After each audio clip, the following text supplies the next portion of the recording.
Et si aujourd'hui on parlait musique, mais pas n'importe quel type de musique mécanique. C'est quoi la musique mécanique? Tout simplement, je vous propose de découvrir Michel, un passionné d'orgue de barbarie. Voilà, je vous ai donné un indice, c'est tout de suite, il nous attend en musique.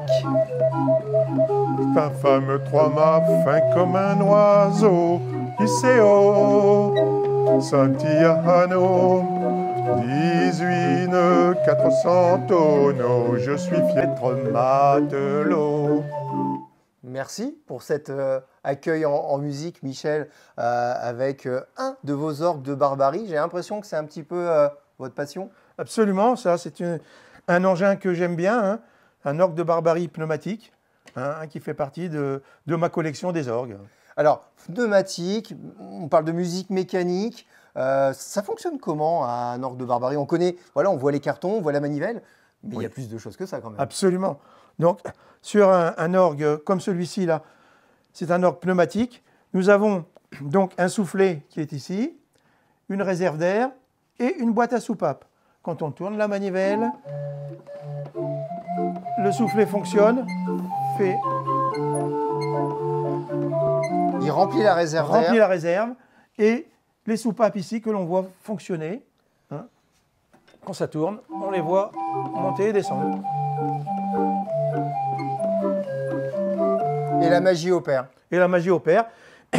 Donc, l'air est envoyé à travers les tuyaux qui sont là vers les flûtes qui sont de l'autre côté. D'accord. Et donc, les flûtes, j'imagine qu'on doit les accorder? Absolument. Donc, une flûte que l'on voit ici, hein, l'air arrive par en dessous. Alors, c'est très technique, hein. L'air va sortir par le petit sifflet qui est là, va faire un vortex comme ceci. Il tourne, il rentre dedans et vient résonner à la hauteur qui est ici. D'accord, c'est pas directement de l'air qui est insufflé et qui part direct autour. Non, non, non, il va sortir avec le petit biseau qui est ici. Il va sortir à l'extérieur. Il va résonner dans la flûte et donc on accorde la fréquence à fonction du bouchon. On enfonce plus ou moins le bouchon. Donc il faut avoir un petit peu quand même l'oreille musicale. Oui et non, hein. Donc maintenant la magie de l'électronique, hein. Nous avons un accordeur électronique, hein, qui permet de savoir, si on est bon dans la fréquence, hein. C'est des fréquences entre 440 Hz et 500. Donc là, on a un type d'orgue de barbarie, mais il en existe d'autres. Après, nous avons donc l'orgue à hanches. Les hanches, vous savez ce que c'est? J'en ai une de chaque côté. Absolument. C'est ce que l'on retrouve dans un harmonica ou dans un accordéon. D'accord. Ce sont des petites lamelles qui vibrent.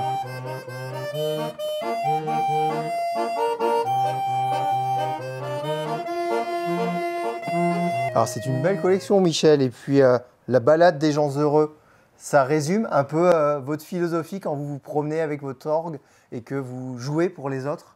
Absolument, hein. Donc la balade des gens heureux, hein, de Pierre Charial.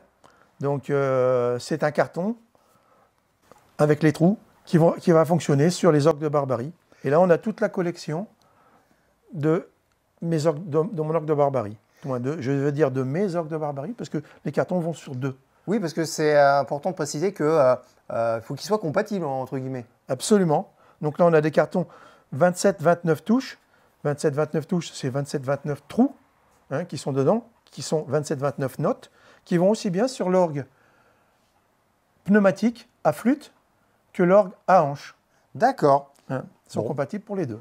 Cette passion que vous avez pour l'orgue de barbarie en général, elle est venue comment? Vous êtes né avec ou ça s'est construit tout doucement? Non, ça s'est construit tout doucement, effectivement, hein. Mes enfants jouaient de la guitare, etc. Et moi, je ne connais rien en musique. Je me suis dit, moi, j'aimerais bien faire quelque chose aussi. Et donc là, j'ai dit, tourner une manivelle, c'est facile. Et donc là, je suis parti sur l'orgue de barbarie.